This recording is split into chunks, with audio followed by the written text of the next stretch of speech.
Hey guys, this is Manas and you're watching the Transformation Factory. Guys workout करते वक्त injuries हो जाती हैं, इसके बारे में तो आपने सुना ही होगा।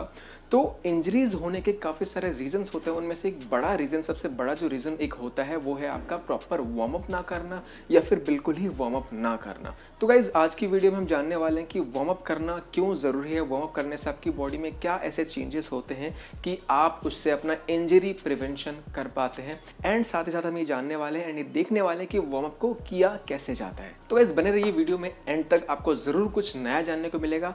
एंड गाइज अगर आप हमारे चैनल पे एक न्यू व्यूअर है तो guys please consider subscribing to our channel, और गाइज सब्सक्राइब बटन के बगल में एक बेल आइकन है, उस बेल आइकन को जरूर प्रेस करें ताकि जब भी मैं अपनी कोई नई वीडियो अपलोड करूं आपको नोटिफिकेशन मिल जाए। So guys without wasting any more time let's get started. तो गाइज जब आप अपने वर्कआउट से पहले वार्म अप करते हैं उससे आप अपना ब्लड सर्कुलेशन बढ़ाते हैं, अपने मसल्स तक ब्लड को पंप करते हैं। तो गाइज वार्म अप करके आप अपना थोड़ा सा रेंज ऑफ मोशन बढ़ाते हैं, यानी अगर आप कोई स्पेसिफिक वर्कआउट करने वाले, लेट्स से हम स्क्वाट्स करने वाले हैं, तो उससे पहले अगर आपने प्रॉपर अपने क्वाड्रिसेप्स को, अपने अडक्टर्स को, अपने ग्लूट्स को स्ट्रेच किया होगा, डायनामिक स्ट्रेचिंग करी होगी, तो आप अच्छे से डीप स्क्वाट्स लगा सकते हैं without any injury. And warm up आपके डोम्स को भी कम करने में मदद करता है। गाइस डोम्स का मतलब डिलेड ऑनसेट मसल सोरनेस, यानी आपका जो मसल सोरनेस होता है वर्कआउट के बाद, उसको भी एक हद तक आपका जो वार्म अप है उसको कम करने की उसकी काबिलियत होती है। वार्म अप से आप अपने सेंट्रल नर्वस सिस्टम को एक्टिवेट करते हैं, एंड वार्म अप से आपका जो बॉडी का कोर टेम्परेचर है, यानी बॉडी की जो अंदरूनी टेम्परेचर है उसको आप थोड़ा सा ऊपर लेके आते हैं।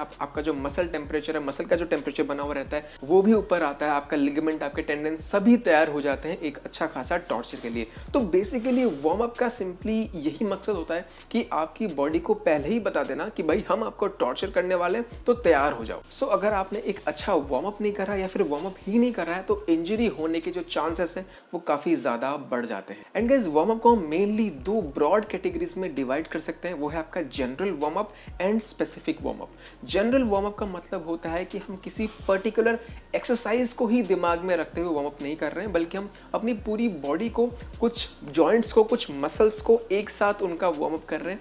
एंड जब स्पेसिफिक वार्म अप की बात करते हैं, हम किसी स्पेसिफिक एक्सरसाइज को लेकर वार्म अप की बात कर रहे हैं। फॉर एग्जांपल अगर मैं हैवी बेंच प्रेस करने वाला हूं या फिर हैवी डेडलिफ्ट्स करने वाला हूं, तो उससे पहले मैं बेंच प्रेस के ही या फिर डेडलिफ्ट्स के ही लाइट लोड लेके कुछ रेप्स निकालूंगा, तो उससे मेरी बॉडी उस पर्टिकुलर मूवमेंट के लिए तैयार होती है। तो बेसिकली आज की हमारी वीडियो जनरल वार्म अप को लेकर है, जहां पे हमने इस जनरल वार्म अप को दो वीडियोस में डिवाइड कर रखा है, upper body warm up and lower body warm up. तो ये जो वीडियो है ये अपर बॉडी वार्म अप है। एंड गाइस वार्म अप में आपकी हमेशा डायनामिक स्ट्रेचिंग होती है, स्टैटिक स्ट्रेचिंग नहीं होती। स्टैटिक स्ट्रेचिंग का मतलब होता है आप किसी स्ट्रेच को होल्ड करके रखते हैं, एंड डायनामिक स्ट्रेचिंग में आप कभी उस स्ट्रेच को होल्ड करके नहीं रखते हैं। तो बिना किसी देरी के हम शुरू करते हैं आज का हमारा upper body warm up. And ध्यान रखना, हम जो भी एक्सरसाइज करने वाले हैं उनका कोई ऑर्डर नहीं है कि इसके बाद इसको ही करना चाहिए, आप किसी भी ऑर्डर में कर सकते हैं। सो गाइस हमारी जो सबसे पहले दो एक्सरसाइजेस है वो आपकी हार्ट रेट को हल्का सा ऊपर लेके आने के लिए, आपके कोर टेम्परेचर को हल्का सा ऊपर लेके आने के लिए, बेसिकली ये आपकी कार्डियोवास्कुलर सिस्टम और आपके रेस्पिरेटरी सिस्टम को तैयार करता है वर्कआउट से पहले। तो गाइस सबसे पहले हम शुरू करेंगे जंपिंग जैक्स के साथ। एंड गाइस इसके बाद हम कुछ करेंगे नी अप्स। अगर आप जिम में हैं तो आप साइकिलिंग भी कर सकते हैं, आप ट्रेडमिल का इस्तेमाल कर सकते हैं या फिर स्टेयर क्लाइंबिंग का इस्तेमाल कर सकते हैं। किसी भी तरह की आप एक low intensity steady state cardio का कोई भी एक्सरसाइज उठा के आप उसको कर सकते हैं थोड़ी देर के लिए, जस्ट आपके हार्ट रेट को ऊपर लेके आने के लिए। एंड गाइस इसके बाद हम कुछ करेंगे आर्म स्विंग्स। बेसिकली ये आपके चेस्ट मसल्स के लिए डायनामिक स्ट्रेचिंग है। एंड इसके बाद हम अपने सजाइटल प्लेन में भी कुछ आर्म स्विंग्स करेंगे, यानी इस तरह वर्टिकल आर्म स्विंग्स करेंगे जो कि बेसिकली आपके शोल्डर मसल्स, आपके ट्राइसेप्स, आपके बाइसेप्स, आपके बैक मसल्स के लिए डायनामिक स्ट्रेचिंग है। इसके बाद हम कुछ करेंगे आर्म रोटेशंस, या फिर इसको हम आर्म सर्कल्स भी कहते हैं। कुछ फॉरवर्ड रोटेशंस करेंगे, कुछ बैकवर्ड रोटेशंस करेंगे। इसके बाद नेक की स्ट्रेचिंग है, हम यहाँ पे ईयर टू शोल्डर मूवमेंट करेंगे। एंड इसके बाद कुछ चिन टू शोल्डर। गाइज अगर रेपिटेशन रेंज के बारे में बताऊं, ऐसा कुछ फिक्स नहीं होता है, डिपेंडिंग अपॉन आपके पास कितना टाइम है, आपको 10, 12, 15 रेपिटेशन करनी है। जनरली आपका जो पूरा वार्म अप है वो 5 से 10 मिनट में खत्म हो जाना चाहिए। तो ऑन एन एवरेज अगर मैं सारी एक्सरसाइज का एक रेप रेंज बताऊं तो आपको 10 से 15 के बीच में कोई भी रेप रेंज चूज कर लेना है। इसके बाद गाइज हम करेंगे कुछ साइड बेंड्स। इसके बाद करेंगे camel to cow pose. Basically आपके कोर मसल्स के लिए डायनामिक स्ट्रेचिंग है।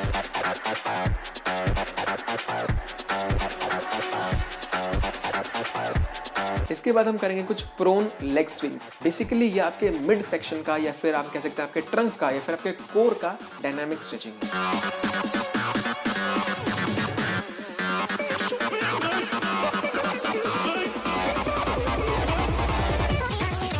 एंड गाइज इसके बाद हम कुछ रिस्ट रोटेशंस करेंगे।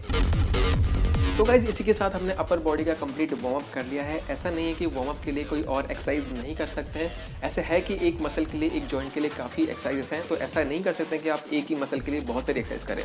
तो ये भी वार्म अप सही है। आप किसी और का अगर कोई वार्म अप वीडियो या फिर कहीं वार्म अप आर्टिकल पढ़ते हैं वो भी सही है, तो आप किसी को भी चूज कर सकते हैं। बेसिकली द आइडिया इज आपके सारे जॉइंट्स, आपके सारे मसल्स कवर हो जाने चाहिए। तो गाइज लोअर बॉडी को छोड़ के, यानी आपका लेग्स वर्कआउट, आपका ग्लूट्स वर्कआउट, उसको छोड़ के बाकी कोई भी आपका वर्कआउट हो, उस दिन आप इस upper body warm up routine को, इस डायनामिक स्ट्रेचिंग रूटीन को फॉलो करेंगे।